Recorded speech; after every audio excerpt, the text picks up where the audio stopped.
어렸을 때 드라마를 보면 막 말도 안 되는 우여곡절과 막 오해들과 막 어긋남들이 결말로 가면 갈수록 이렇게 탁탁탁 풀리면서 대부분 결말들이 남녀 주인공들이 이렇게 행복하게 서로 사랑을 확인하고 결혼을 하는 장면으로 마무리되는 것을 많이 보았던 것 같습니다. 어렸을 때는 그런 거 보면서 와, 나도 저렇게 사랑하고 로맨틱하게 살고 결혼을 하고 싶다라고 이렇게 막 생각했던 것 같아요. 그런데 아마 우리 어른들은 이제 다 아시죠? 네, 거기서부터가 진정한 전쟁터라는 거. 네. 결혼이면 끝이 아니라, 결혼이면 행복 시작이 아니라 우리가 진정한 군사의 길을 가는 것이 우리 결혼이라는 것을 우리 어른들은 아마 다 아실 겁니다. 이런 얘기 들으면 우리 청년들이나 중고등부 친구들은 우리 엄마 아빠들은, 우리 어른들은 진정한 사랑을 모르는구나. 우리 어른들은 보니까 결혼도 그렇게 서로 사랑하지 않은데 그냥 한 것 같은 그런 눈빛으로 바라볼 수도 있어요. 그런데 여러분 믿으실지 모르겠지만 우리도 다 그렇게 뜨겁게 서로 사랑하고 좋아서 어쩔 줄 몰라가지고 결혼한 거예요. 그런데 많은 분들이 그리스도인이 된 이후의 삶을 드라마 결말에 나오는 결혼처럼 볼 때가 참 많습니다. 나이브하게 어린아이가 그걸 봤던 것처럼 우리가 예수님을 만나고 하나님을 진짜로 믿으면 이제는 고통, 고난 끝. 우리에게 기대되는 것은 하나님의 한량없는 축복만 있을 것이다라고 생각하는 사람들이 많은 것 같습니다. 그런데 그러시던가요? 우리가 믿는 우리 가운데 고통스럽고 납득되지 않고 어려운 일들이 찾아옵니다. 우리가 기도했는데, 말씀 열심히 받는데, 무슨 일이 있더라도 죽도록 예배 드렸는데, 새벽 기도 했는데, 감사헌금 했는데, 11조 했는데, 하나님 말씀대로 어떻게든지 순종해 보려고 했는데도 우리의 인생 가운데 찾아오는 일들이 있습니다. 이럴 때 많은 사람들이 가슴이 아프지만 예수 가짜구나. 내가 헛것을 믿고 있었구나. 이렇게 생각할 때가 많은 것 같습니다.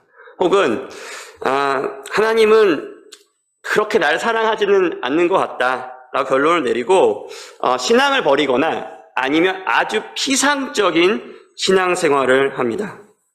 사랑하는 여러분, 결혼하면 너무 행복하시죠? 하지만 현실이 있습니다. 결혼 후에 정말로 행복한데 저는 근데 현실이 있습니다. 그렇다면 우리가 예수님을 만나고 믿음을 가지게 된 이후에 우리의 현실은 어떠한가요?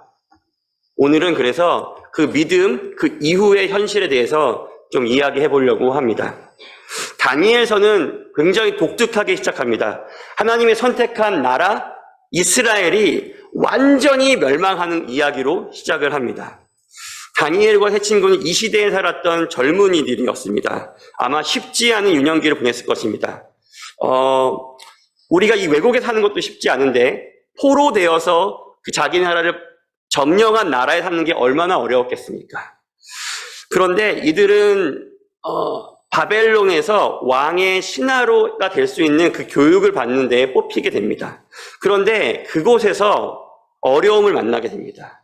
그것은 뭐였냐면 하나님이 금하신 음식을 먹어야만 하는 상황이 됐던 것입니다.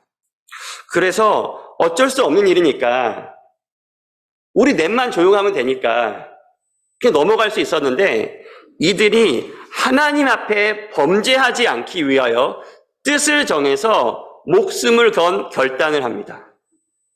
그래서 그들은 그렇게 하나님 앞에 나아가는데 하나님의 은혜로 이 위기를 벗어납니다. 우리가 듣는 간증들은 이런 식이죠.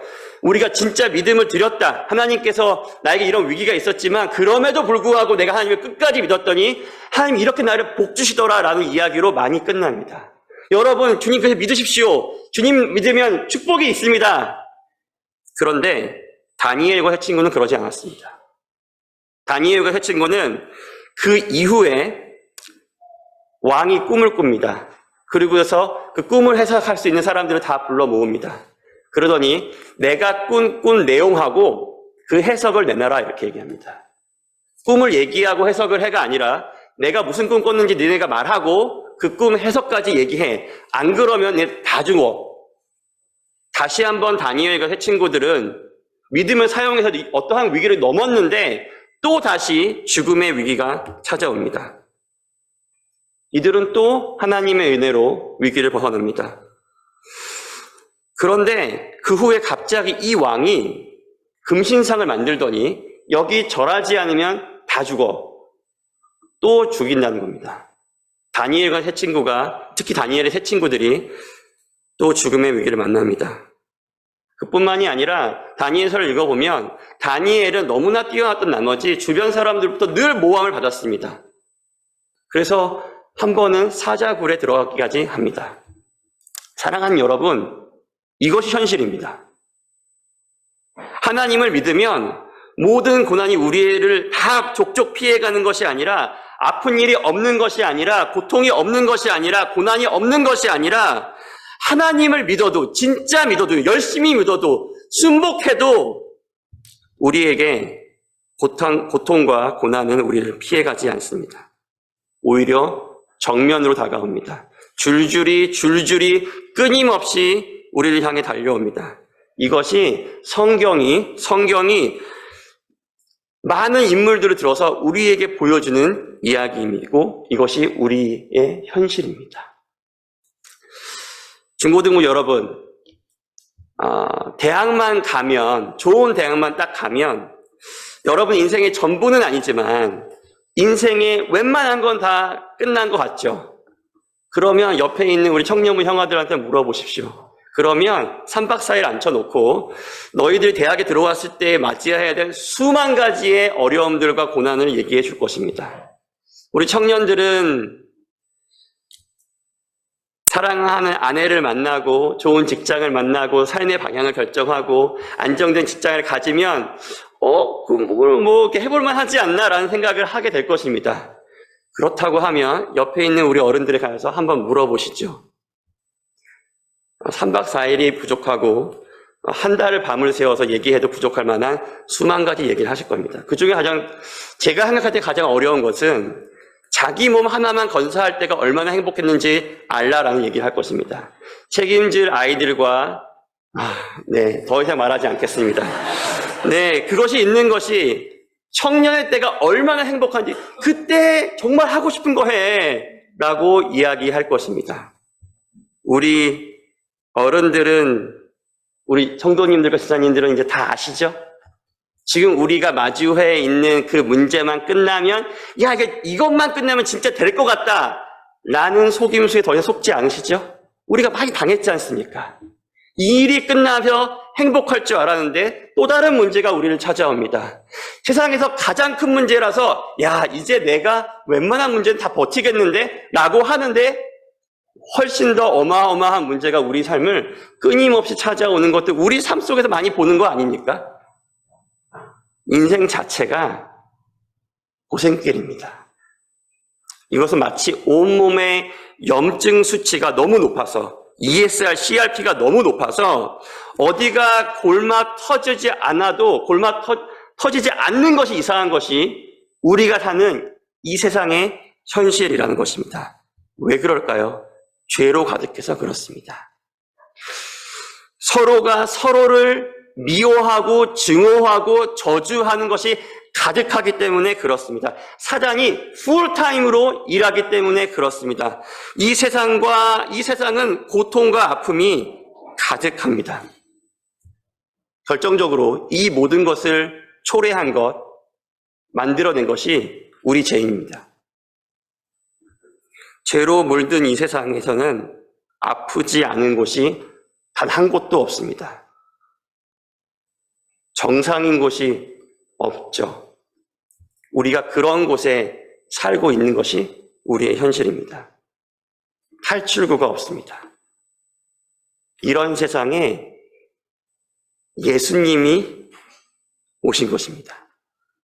성한 것이 하나도 없는 이 세상에서 자신을 배반하고 떠난, 그래서 뭐 잘 사는 줄 있는 줄 알았는데 끝없는 고통과 고난 가운데 살고 있는 우리에게 오셔서 우리를 사랑하셨습니다.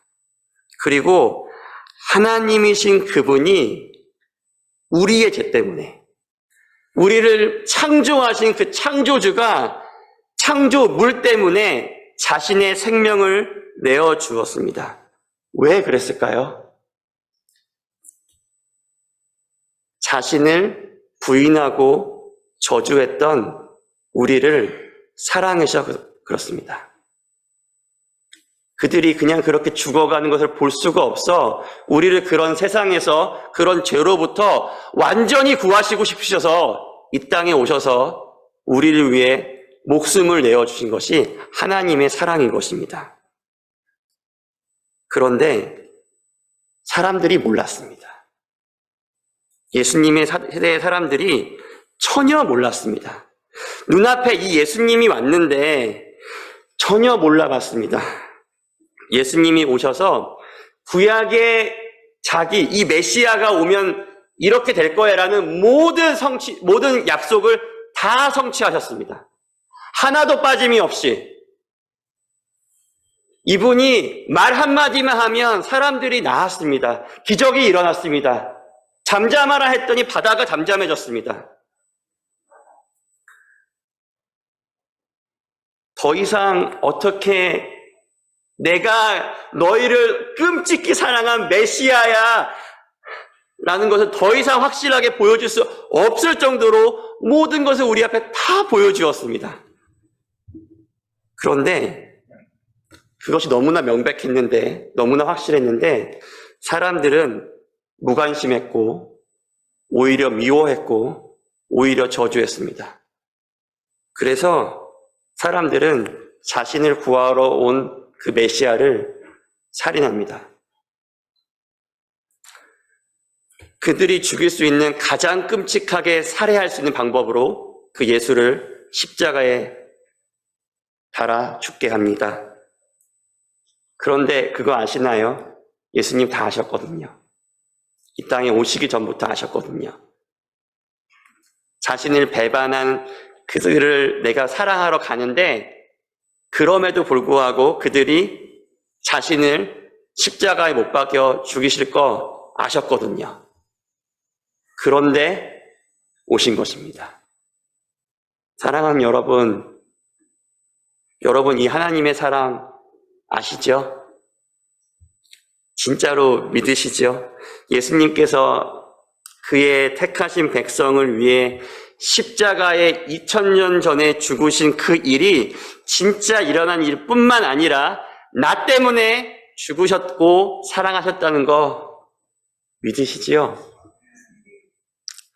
그래서 우리가 진짜 구원을 받았고 그 하나님께서 죽은 데 머무시는 것이 아니라 다시 부활하사 우리와 내가 세상 끝날까지 함께 하신다. 고로 우리 안에 하나님이 계신 거 아시지요? 우리가 그런 자들입니다. 이게 우리의 아이덴티티입니다. 온 우주에서 우리가 더 큰 범위를 생각할 수 있다면 그 범위 내에서 아니 범위를 초월한 그 모든 것에서 가장 크시고 가장 위대하신데 심지어 우리를 사랑하시는 그 하나님께서 그 조물주가 그 창조주가 지금 우리와 함께하는 우리는 거룩한 무리 성도입니다. 그러면 이 하나님이 함께하시는 우리 성도에게 왜 고난이 찾아올까요? 왜 우리의 믿음의 이후의 삶, 믿음 전에는 뭐 그럴 수 있다고 치는데 왜 믿음 이후의 삶은, 왜 우리의 현실은 믿지 않는 자들, 그러니까 하나님이 함께하지 않는 자들의 삶과 우리의 삶을 비교해 봤을 때 왜 아무런 차이가 없을까요? 성경은 우리에게 하나님을 정말로 사랑했고 신실하게 믿었던 사람들의 삶으로 답을 해줍니다. 우리가 읽은 다니엘과 세 친구가 그랬습니다. 진짜 하나님 믿었는데 그렇게 핍박의 위기가 있을 때도 늘 하나님을 선택했는데 끊임없이 찾아옵니다. 뿐만 아니라 아브라함을 생각해 보십시오. 다윗을 생각해 보십시오. 베드로를 생각해 보십시오. 바울을 생각해 보십시오. 근데 그 모든 것보다 예수님을 생각해 보십시오. 똑같았습니다. 그리고 거기에 대해 예수님께서 아주 명확하게, 우리가 헷갈릴까봐 명확하게 우리에게 말씀하였습니다. 요한복음 15장 19절에서 20절입니다. 우리 다 같이 한번 좀 읽어볼까요? 너희가 세상에 속하였으면 세상이 자기의 것을 사랑할 것이나 너희는 세상에 속한 자가 아니요 도리어 내가 너희를 세상에서 택하였기 때문에 세상이 너희를 미워하느니라. 내가 너희에게 종이 주인보다 더 크지 못하다 한 말을 기억하라. 사람들이 나를 박해하였은즉 너희도 박해할 것이요. 이것이 우리 믿는 자들의 삶의 현실입니다. 예수님의 길을 걷는 자들에게는 고난과 세상의 핍박은 당연한 것입니다. 없다면 이상한 것입니다. 우리를 찾아오는 것이죠. 왜? 우리가 예수께 속했기 때문에, 이 세상이 아니라 예수께 속했기 때문에 그렇습니다. 그런데 우리의 삶의 외형은 믿지 않는 자들과 다를 바가 없는데 우리 삶의 실상은 그들과 너무나도 다릅니다. 고난과 고통이, 어려움들이, 아픔이 질비하게 우리의 삶을 쑤셔 헤빌 때 우리는 우리의 눈을 들어 우리와 함께 하시고 사랑하신 하나님을 바라봅니다. 이게 상징적으로 심리학적으로 바라보란 얘기가 아닙니다. 진짜로 그 하나님을 눈을 들어 봅니다. 진짜로 보이는 겁니다. 그 실존하시는 이 고통 가운데 여전히 나와 지금도 나를 잠깐 버리신 것이 아니라 지금도 나와 함께 하시는 그 하나님을 우리가 배우게 되고 그분이 나를 실질적으로 돕는 것을 보게 됩니다. 그렇기 때문에 우리가 이럴 때, 이런 위기에서, 이런 어려움을 벗어날 때 하나님의 은혜입니다 라고 고백하는 것입니다. 이게 나무아미탑을 권세는 아닌 것입니다. 종교적인 어떠한 매직 워드가 아닌 것입니다. 진짜 그 하나님께서 나에게 은혜를 베푸셔서 진짜 하나님의 은혜예요. 믿음 좋은 어떤 권사님이 하나님의 은혜라 그렇게 고백이 아니라 그 하나님께서 진짜 나를 도우셔서 여기서 나를 끌어올려서 나를 구원하였습니다라고 진짜 고백하는 것이 예수 믿는 사람들의 고백입니다. 그런데 하나님께서, 예수님께서 우리에게 피할 길을 허락하지 않더라도 믿는 우리는 낙담하거나 주님을 불신하지 않습니다. 이것이 맹신이 아닙니다. 그냥 무조건이야, 무조건. 이게 아닌 것입니다. 맹신이 아니라 온 세상을 주관하시는 하나님께서 티끌만한 것도 그의 허락이 없으면 떨어지지 않는다는 것을 아는, 믿는 우리는 우리를 끔찍히 사랑하시는 그 하나님께서 만약에 우리에게 피할 길을 주지 않았어? 그러면 이거는 반드시 우리에게 이유가 있는 것이라고, 목적이 있는 것이라고 우리는 믿기 때문에 그렇습니다. 욥의 고백처럼 내가 가는 길 그가 아시나니 그가 나를 단련하신 후에는 내가 순금같이 되어 나오리라는 고백이 그냥 하는 말이 아닌 것입니다. 자기 체면이 아닙니다. 사랑하는 여러분, 심리적인 긍정적인 포지티브 띵킹이 아닌 것입니다. 그 하나님께서 놀라운 사랑을 보여주셨고 그것을 여전히 그 고난 가운데도 여전히 경험하는 자들이 온 마음을 다하여 주님의 은혜입니다라고 고백하는 것입니다.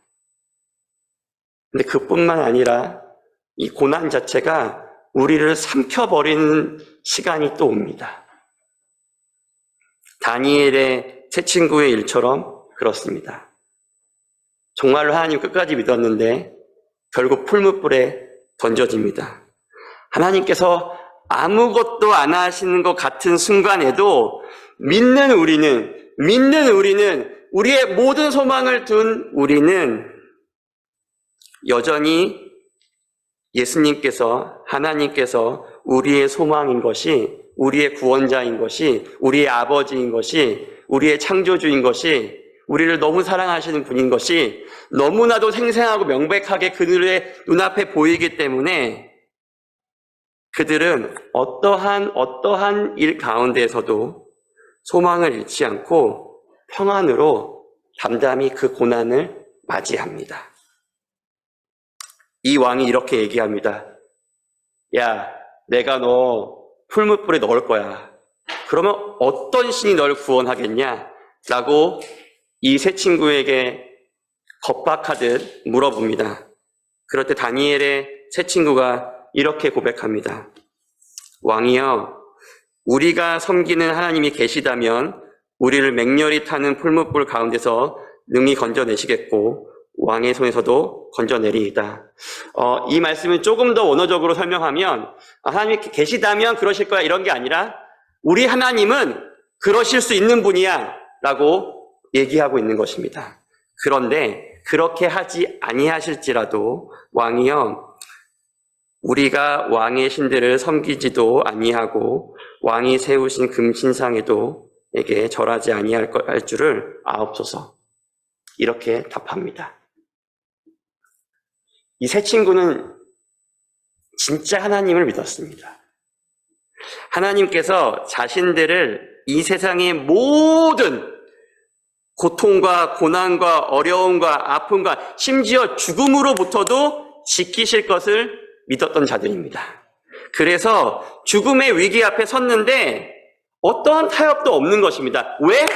우리 하나님께서 나를 죽이는 그 상황 가운데서 내가 진짜 죽어 끝난다 하더라도 우리를 구원하실, 자신들을 구원하실 것이라는 것을 너무나도 확실하게 믿었기 때문에 그렇습니다. 이 세상에 참 주인이, 진짜 대장이, 진짜 왕이 누구인지를 진짜로 이들은 믿었기 때문에 그렇습니다.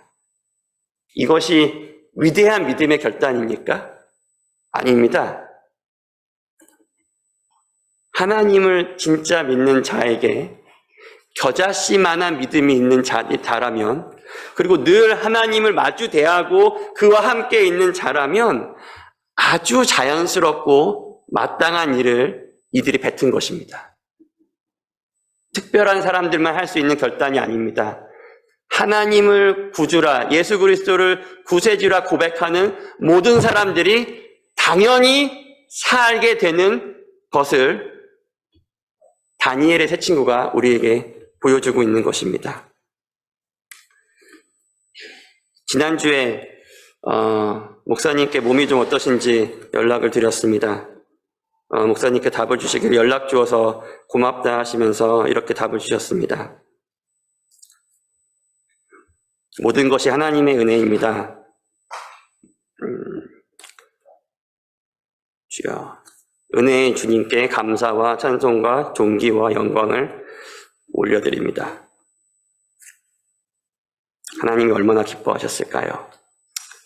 이것이 믿음의 사람이 고난을 마주 대하며 사는 방법입니다. 이것이 믿는 자가 이 세상을 예수로 이기는 삶입니다. 심리학 따위가 아닙니다. 살아가신 하나님께 붙잡힌 사람은 그에게 허락된 어떠한 고난과 고통마저도 하나님의 은혜인 줄로 알고 믿는 것입니다. 그래서 세상이 절대로 감당할 수가 없습니다. 세상이 그 어떤 짓을 하더라도 흔들리지가 않습니다. 사랑하는 중고등부, 우리 청년부, 그리고 모든 거룩한 성도 여러분, 우리가 이 세상에서 제대로 하나님의 자녀로 승리하며 살기 위해 필요한 것은 스펙이 아닙니다. 세상의 트렌드에 발빠르게 발맞추는 것도 아닙니다. 학벌도 직업도 연봉도 아닙니다. 은행 잔고도 아닙니다. 노후 대책도 아닙니다. 우리에게 그 무엇보다도 절실하게 필요한 것은 예수 믿는 믿음입니다. 이 믿음 있으신가요? 혹시 우리들 가운데 이렇게까지는 믿겨지지 않는 분 계신가요? 확실히 잘 모르시겠나요? 의심이 있으신가요? 혹시 여러분의 믿음이 어떤 일로 인해 무너지셨나요? 흔들리시나요? 혹시 그러시다면 사랑하는 여러분, 그 일은 절대로 부끄러운 일이 아닙니다. 진짜 부끄러운 일은 그 믿음이 없고 희미해졌고 또 심지어는 우리를 지극히 사랑하시는 그 하나님이 우리 안에 정말 왜곡되어 있는데도 불구하고, 그리고 그 믿음이, 내 믿음이 완전 죽었는데도 불구하고 믿음 있는 척 신앙생활 하는 것이 진짜 부끄러운 일입니다. 적절한 신앙인의 외관만 갖추며 바리새인처럼 지내는 것이 진짜 큰일인 것입니다. 사랑하는 여러분, 하나님께 나아가 믿음을 구하십시오. 반드시 반석과 같은 믿음을 주실 겁니다. 그리고 그 주신 믿음으로 이 세상을 사십시오. 하나님과 함께하는 이 말도 안 되는 축복과 위로와 평안과 기쁨과 즐거움과 평안이 여러분의 삶을 가득 메울 것입니다. 여러분의 상황과 전혀 무관하게. 그리고 우리는 예수님께서 승리하셨듯이 반드시 승리할 것입니다. 이 믿음의 걸음을 함께 걸으며 서로 사랑으로 격려하고 믿는 자에게 허락하시는 하나님의 놀라운 일들, 기적들을 우리들의 삶 가운데 좀 같이 좀 보고 격려하면서 바라보면서 누리면서 경험하는 우리 모두와 우리 교회가 되기를 간절히 소원합니다. 우리 좀 말씀을 기억하시면서 우리 잠깐 좀 기도했으면 좋겠습니다. 사랑하는 여러분, 이 믿음이 특별한 믿음이 아니라 성경에서 말씀하는 그 믿음입니다. 다를 바가 없는 믿음입니다. 오늘 제가 특별한 믿음을 얘기하지 않았습니다. 예수 그리스도를 나의 구주로 믿는 믿음이 우리에게 있습니까? 너희가 나를 믿느냐? 라는 질문에 네 주님, 내가 주님을 믿습니다라고 고백하십니까? 혹시 여러분 없다면 우리 이 시간 정직하게 주님 앞에 좀 나와서 주님, 나에게 여전히 이 믿음이 없어서 흔들리는 나에게 믿음을 좀 주십시오라고 주님 앞에 간절히 부르짖으며 나아가겠습니다.